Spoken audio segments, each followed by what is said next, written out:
Chapter 1: Crop Production and Management. Food is one of the basic necessities of life for all living organisms.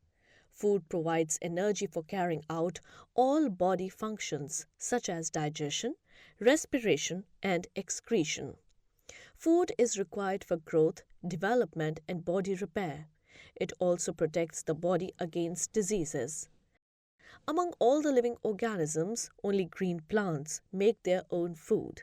Animals and human beings depend on plants and other animals for their food. In order to provide food for a large population, proper management and distribution of food is necessary.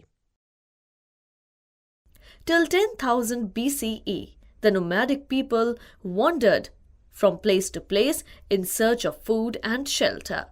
They ate fruits and raw vegetables of forest plants and hunted animals for food.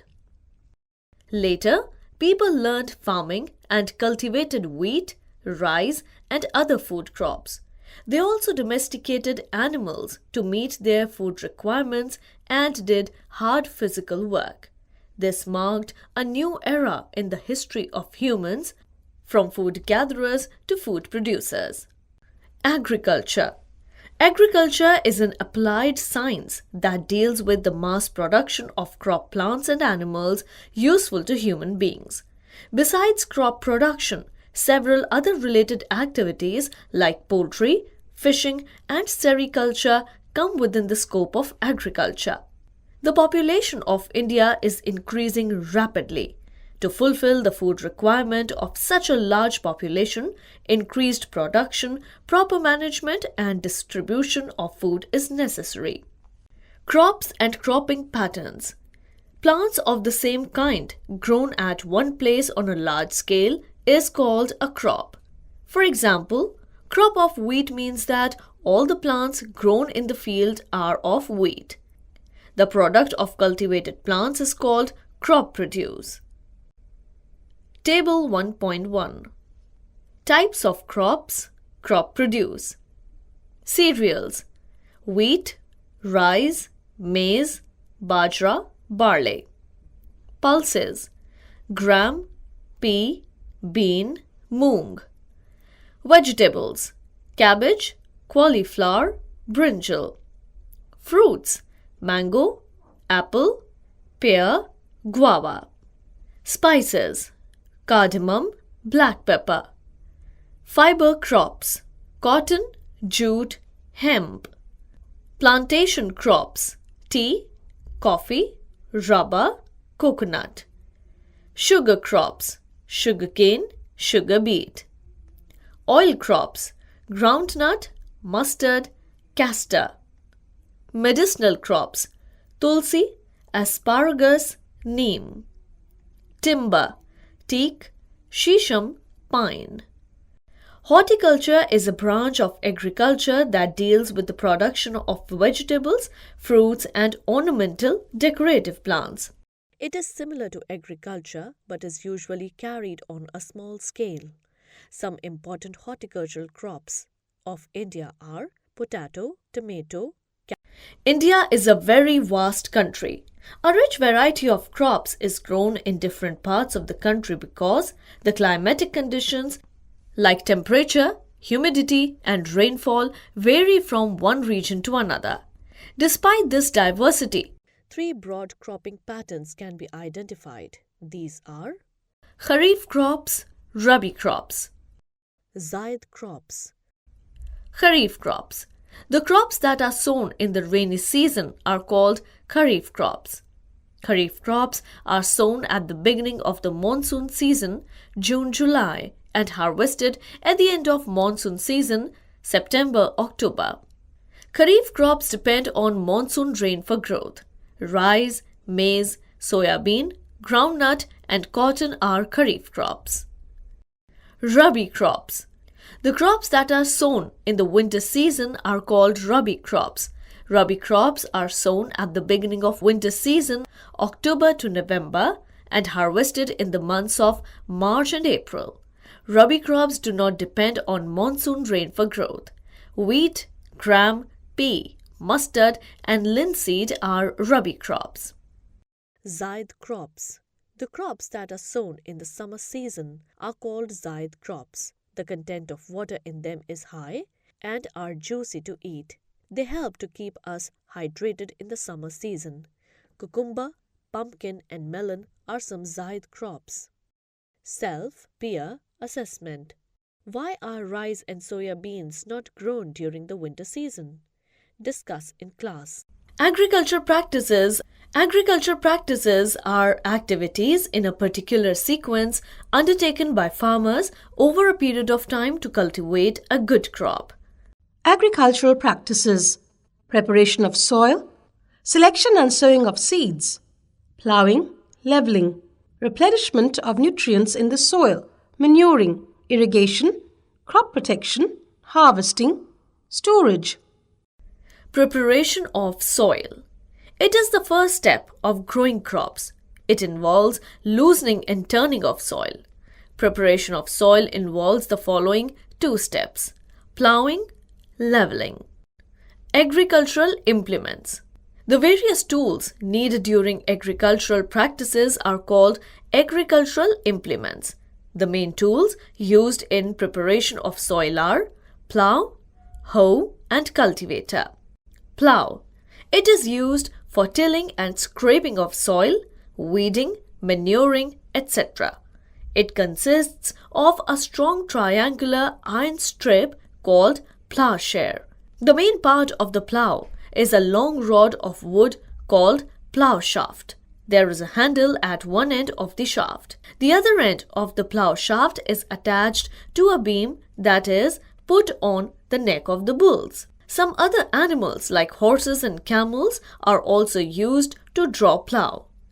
The ploughshare is curved to turn the soil after cutting. Hoe. It is used for removing weeds and for loosening the soil. It consists of a long rod of wood or iron. A strong, broad, and bent plate of iron is fixed at one end of the long rod that works like a blade. At the other end, a beam is attached. The beam is placed on the neck of the bulls. Cultivator. The tractor-driven plough is called cultivator. The use of cultivator saves both time and labor. Ploughing. The process of loosening and turning of the soil is called ploughing or tilling. This is done by using a plough that is either drawn by a pair of bulls or driven by a tractor. Loosening of soil is important because of the following reasons. Loose soil particles have more air spaces that help the roots of crop plants to breathe better. Loose soil particles hold more water for a longer duration. This helps the roots to absorb more water. Loose soil helps roots to penetrate deeper through the layers of soil. This helps to fix the plants more firmly. Loose soil mixes with manure and fertilizers more easily. It helps remove weeds from the field. Loose soil promotes the growth of useful soil microbes. These microbes help to add humus to the soil. While turning the soil during ploughing, nutrient-rich soil is brought up from lower levels of soil, so the plants can use these nutrients. Earthworms live in soil. They turn and loosen the soil. Their burrowing action creates channels through which plant roots penetrate the soil more easily. So, earthworms are called farmers' friends. Leveling. After ploughing, a ploughed land is leveled and pressed lightly with the help of a wooden plank or iron leveler. A leveler can be driven by animals or by a tractor in the field. Leveling is done for the following reasons. The ploughed field may have big pieces of soil called crumbs that need to be crushed. Leveling prevents soil erosion. The leveled soil is not blown away by the wind or drained off by water. Leveling also helps in the uniform distribution of water, moisture, and manure. Sometimes manure is added to the soil before ploughing. This helps in proper mixing of soil with manure.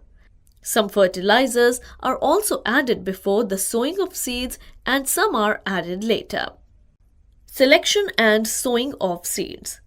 After soil preparation, the next step is selection and sowing of seeds.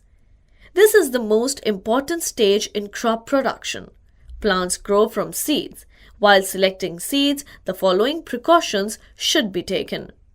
Only clean, healthy and disease-free seeds should be selected. Seeds should be treated with fungicides. After selection of seeds, they need to be sown in the field. Sowing of seeds is the process of placing seeds in the soil. Care must be taken while sowing them.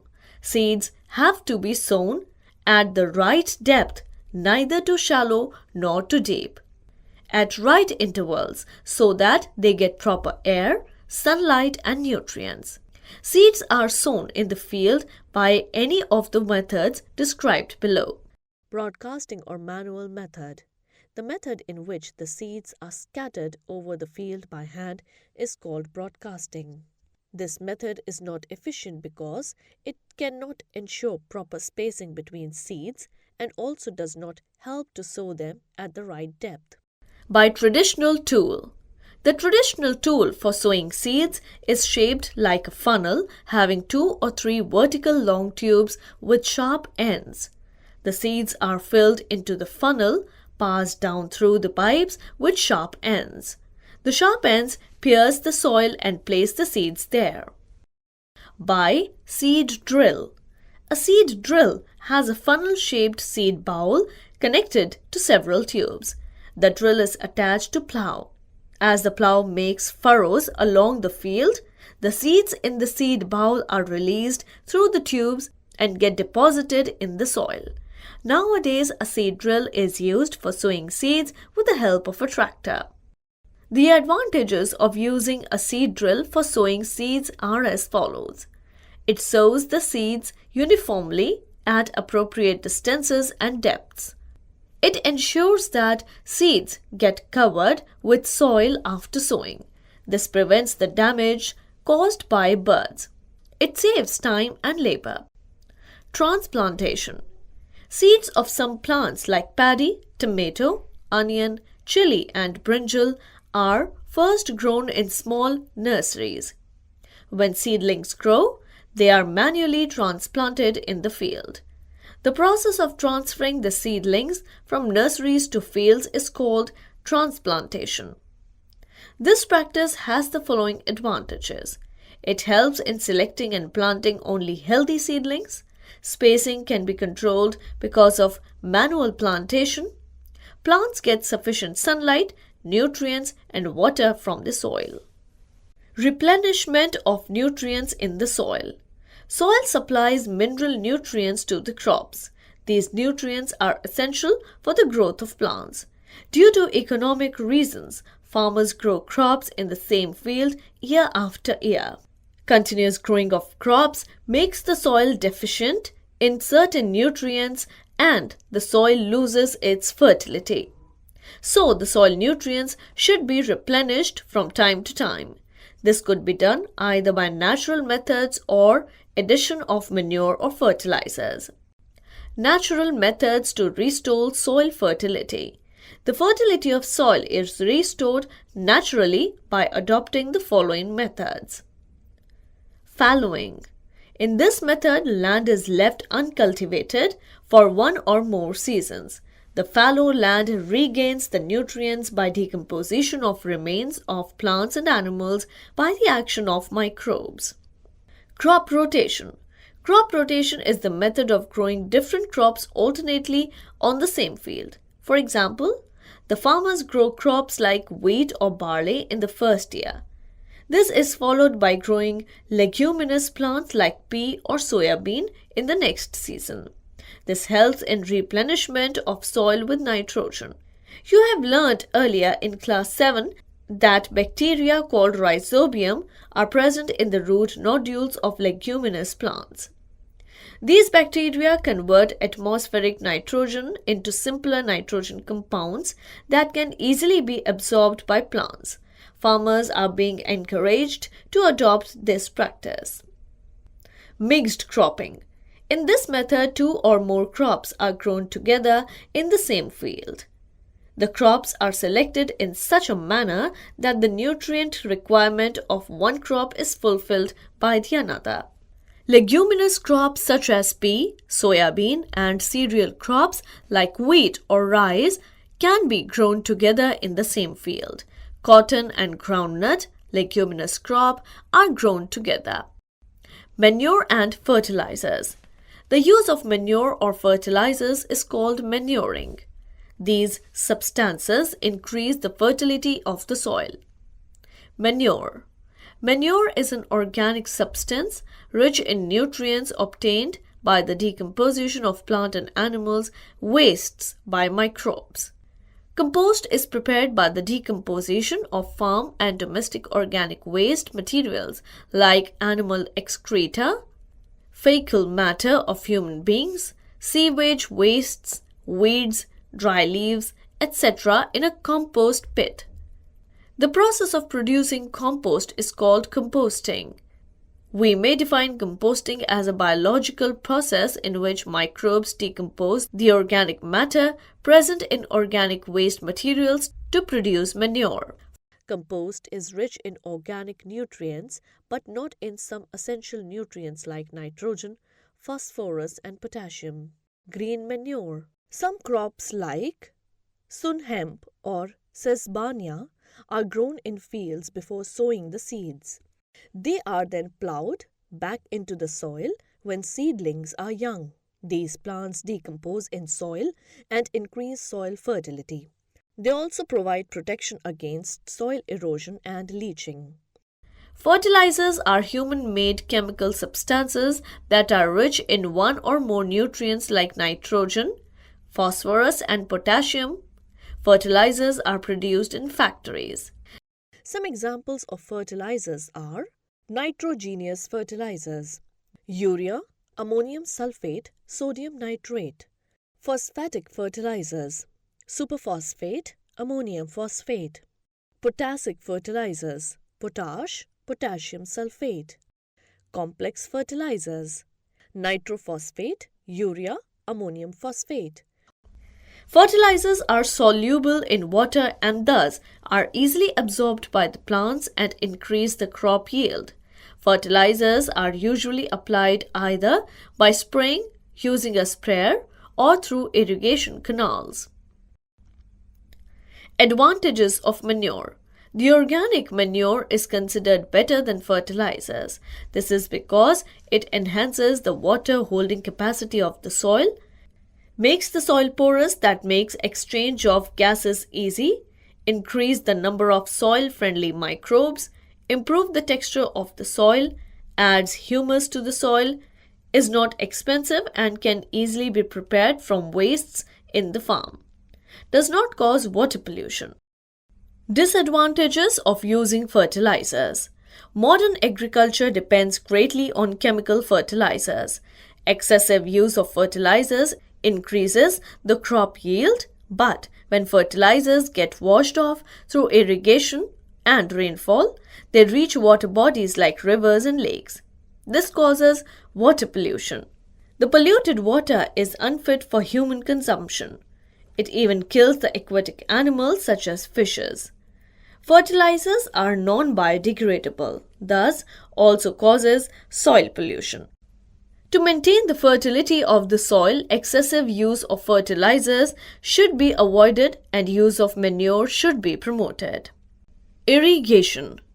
Water is one of the most vital substances that support life.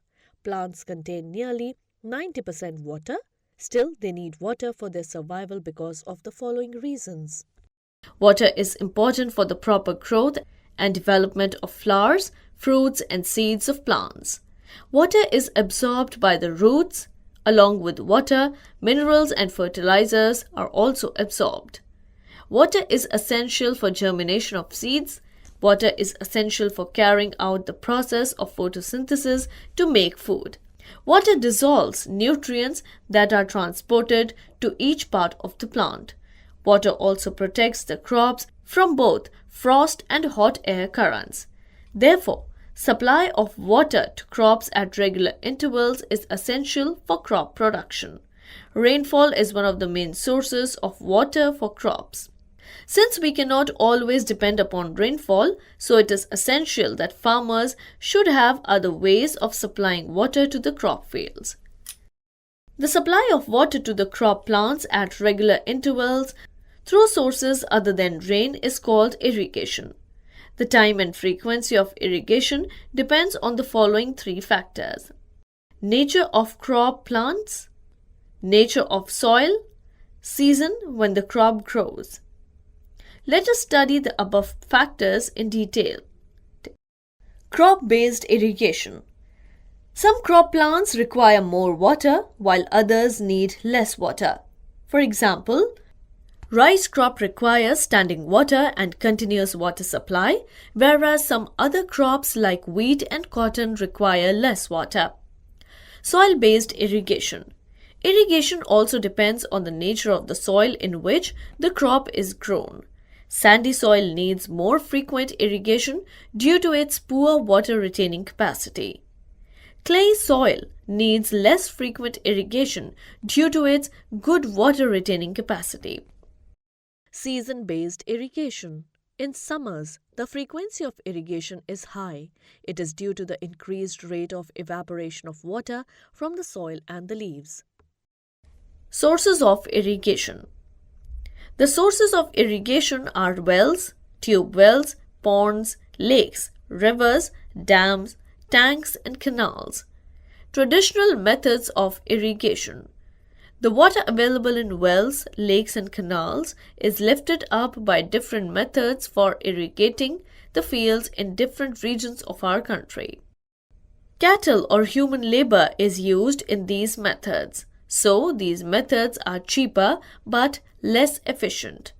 The various traditional ways are moat, pulley system, chain pump, dhekli, and rahat. These days, pumps are commonly used for lifting water. Diesel, electricity, or solar energy is utilized in these pumps. Modern methods of irrigation. The modern methods of irrigation help us to use water economically. The two main methods are drip system, sprinkler system. Drip system. In this system, holes in pipes allow water to fall drop by drop just at the position of the roots. Water is not wasted at all. This system also prevents water loss due to evaporation. It is a boon in regions where less water is available. Sprinkler system. In sprinkler system, water is sprayed on the plants using sprinklers. The perpendicular pipes having rotating nozzles on top are called sprinklers. The sprinklers are joined to the main pipeline at regular intervals. Pumps are fitted in this system for lifting water. When the pump is switched on, the water is lifted and allowed to flow through the main pipe under pressure. Through the rotating nozzles, it gets sprinkled on the crop as if it is raining. Sprinkler is very useful for sandy soil or for the uneven land where sufficient water is not available. It is used in lawns and coffee plantation. During irrigation, it is necessary to ensure the proper availability of water with adequate drainage in irrigated field. Excessive irrigation causes waterlogging. Due to waterlogging, the air in the soil gets replaced with water that reduces the supply of air to the roots of plants. This adversely affects the growth of plants. Crop protection. Protection from weeds. The unwanted plants that grow along with the cultivated main crop in the field are called weeds. Some other weeds found in India include Amaranthus cholai and Chenopodium bathua. Cypress and Achyranthes latjira. Weeds harm crops in the following ways.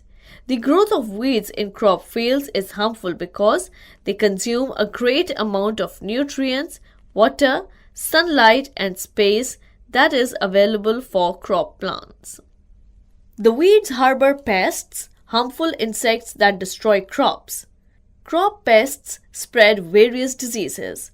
Some weeds produce toxic substances that may be poisonous for animals and human beings. Hence, it is very essential for farmers to remove the weeds to protect the crop plants. The best time for the removal of weeds is before they produce flowers and seeds. The process of removing the weeds from a crop field is called weeding. Weeding can be done by the following methods. Mechanical method. Weeds may be pulled out with hand or through plowing. They can also be removed by using tractor-driven seed drill, hoe and harrow. The weeds that appear during the growth of crop plants are removed manually by using a trowel, khurpi. Chemical method. Weed-killing chemicals called weedicides are sprayed on weeds in the field to destroy or kill them. A common weedicide is 2,4-D. 2,4-dichlorophenoxy acetic acid MCPA. 2-methyl-4-chloro-1-phenoxy acetic acid. Butchler, Dalapon, Metachla and Cyziazine. Weedicides do not damage the main crops. Spraying of weedicides may affect the health of farmers, so they should use these weedicides very carefully. They should cover their nose and mouth with a piece of cloth during spraying of weedicides with a sprayer. The grains should be washed thoroughly before consumption because weedicides are poisonous. Biological method. Insects or some other organisms that consume and specifically destroy the weed plants are introduced in the crop fields. This is called biological control of weeds. The best Indian example of biological control is weeding of prickly pear cactus by using the conial insects. Protection from pests and diseases. Pests are organisms that attack and damage crops. They may be rodents, rats, insects, weevils and termites, and many more. These pests can be controlled by pesticides. Pesticides kill the pests and their eggs without damaging the crops. These include rodenticides, kill rodents, and insecticides, kill insects. They must be sprayed manually by hand-operated machines or by low-flying aircrafts if fields are large. Some common insecticides are BHC, malathion, and diacetyl. Plants are also damaged by diseases caused by certain pathogens like bacteria, fungi, and viruses. These diseases spread from one plant to another through air, soil, and insects. Sometimes this spreading of diseases becomes so drastic that a huge vegetation supply gets damaged. Some plant diseases are rust and smut of wheat caused by fungus, blight of potato caused by fungus, and wilt disease caused by bacterium. To protect the crop plants from pathogens, pesticides, etc., bactericides against bacteria, fungicides against fungi, larvicide against larvae are used. The modern-day agricultural practices use a huge amount of pesticides that is very dangerous for humans and other animals. These particles usually get mixed with the soil particles, get dissolved in the soil water, and are absorbed by the plants. When we consume fruits, leaves, seeds, etc. of these plants, the pesticides enter our body and cause diseases. Harvesting. It usually takes 3 to 4 months for a cereal crop to mature. The process of cutting and gathering of crop after its maturation is called harvesting. Once the crop matures, it is harvested. In harvesting, crops are pulled out or cut close to the ground. Do you know? Harvest time is the happiest time for the farmers and their families. The sight of golden fields, of standing crop loaded with grains, filled the hearts of farmers with joy and sense of prosperity. The farmers sing traditional songs to express their joy and pleasure for getting the product of their hard work and labor.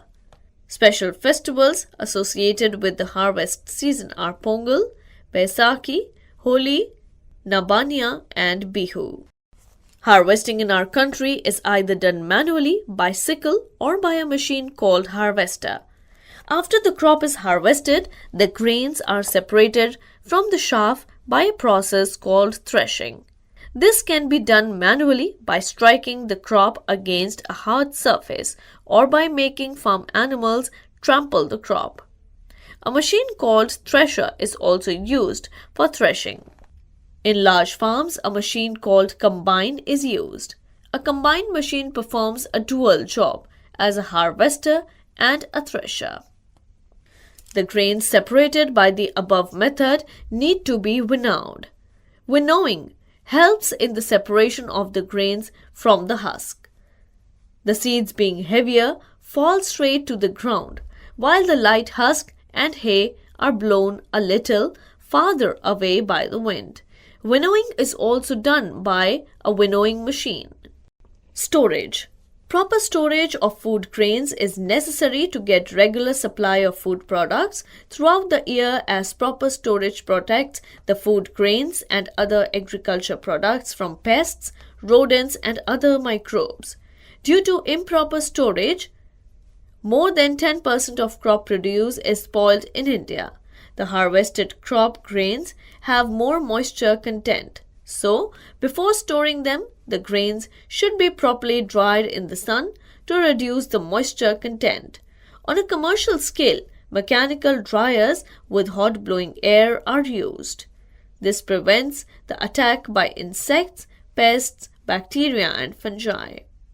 Science Update. Sandesh Pathak is a software application that uses TTS, text-to-speech software. It takes the received SMS containing agriculture-related advice to solve farming problems, with use of fertilizers, weed management, weather forecasts, updates on the latest technology for agriculture, etc. as input, and reads the SMS loudly to help the illiterate farmers who may have difficulty in reading. The dried food grains are then stored in suitable storage containers. On a small scale, farmers store grains in jute bags or metallic bins. On a commercial or large scale, food grains are stored in gunny bags in granaries or in silos. The gunny bags filled with the dried food grains are stacked in a large granary, godown. They are kept about 60 to 70 centimeters away from the walls on the wooden platforms. These platforms are about 10 to 15 centimeters above the ground so that they do not get spoiled due to moisture. Pathways, called alleys, are provided between the stacks of grain-filled bags for periodic inspection, spraying, and fumigation. This treatment protects the food grains from pests and microorganisms. The silos are big and tall cylindrical structures. They store different stocks of food items at different levels. Each level has an opening through which grains can be taken out when required. Which grains are taken out when required? To ensure the availability of food grains throughout the year and every place in the country, and to meet the emergency requirements, the government has built a huge reserve stock of food grains. This stock of food grains is called the buffer stock. Buffer stock also maintains the price line of food grains in the open market. Increasing crop yield. The population of our country is increasing very rapidly. To fulfill the food requirements of such a large population, we need to increase the production of food grains. Our country has achieved success in increasing the production of food to some extent because of certain new discoveries and techniques that are introduced in this field. Carrying out the basic agricultural practices systematically and substantially increase the crop yield. Providing better irrigation facilities, proper use of natural methods of replenishing nutrients in soil, using suitable methods of protection from weeds, pests and diseases, and use of advanced agricultural implements may improve the crop yield. Use of better crop varieties can increase the crop yield. Better crop varieties having disease resistance and higher yield can be developed through plant breeding. Plant breeding is a technique through which scientists control the reproduction in plants to get the desired offspring. Hybridization. Hybridization is a technique used for developing new varieties of crops by crossbreeding two different varieties. The new variety, hybrid, contains the desired characteristics of both the parents. For hybridization, one plant is selected as male and the other one as female. The anthers of female plant are removed at the bud stage to prevent self-pollination. This process is called masculation. Then the pollens of male plant are dusted on the stigma of masculated flower. Once the process of pollination is done, the male and female fuse and produce hybrid seeds that contain the characteristics of both the male and female plants. For example, to get a variety having higher yield and disease resistance, scientists select two plants, one having a higher yield and the other having disease resistance. This yield is called stock of new variety. Green Revolution. There has been tremendous increase in the production of wheat crop in India during last 30 years. This is called Green Revolution. It has made our country self-sufficient in food grain production and has improved the economic condition of farmers.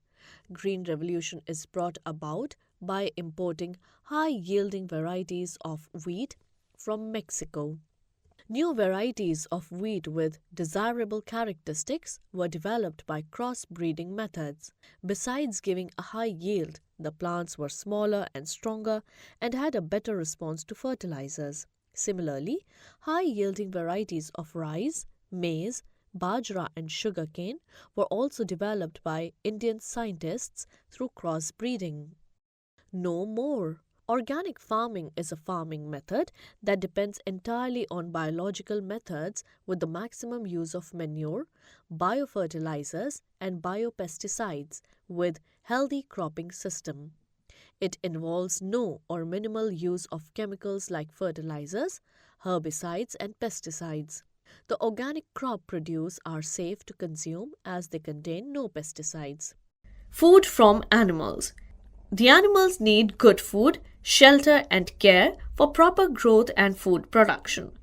The science that deals with breeding, feeding and caring of domestic animals is called animal husbandry. We get milk from cow, buffalo, goat and camel. Milk is used to prepare many products like butter, cheese, curd and ghee. Rearing and breeding of poultry like hen, duck and turkey for eggs and meat is called poultry farming. The production of fish on a large scale by farming fish in fish nurseries is called as pisciculture.